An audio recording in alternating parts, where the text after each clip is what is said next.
আচ্ছা, আগের দিনে কি আপনারা দাদি নানিদের কাছ থেকে এত ব্যথার কষ্টের কথা শুনেছেন অথবা হাড় ক্ষয়ের কথা? কেন জানেন?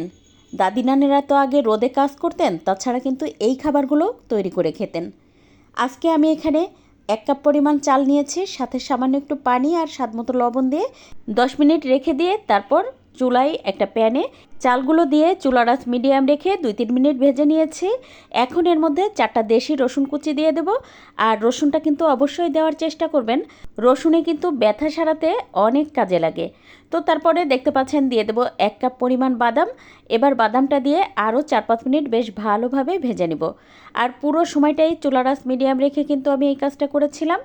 আর এটা অনবরত নাড়তে হবে, তা না হলে নিচে কিন্তু পুড়ে যাবে।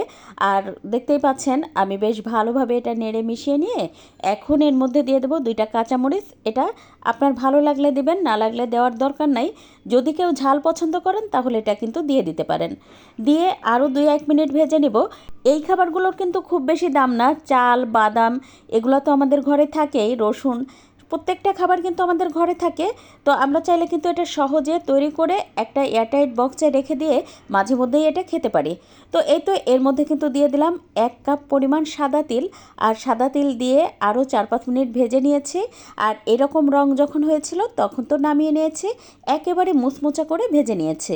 আর হ্যাঁ, সাদা তিল বাদাম এগুলোর যে কী পরিমাণ গুণ সেটা তো আপনারা আমার থেকে ভালো জানেন।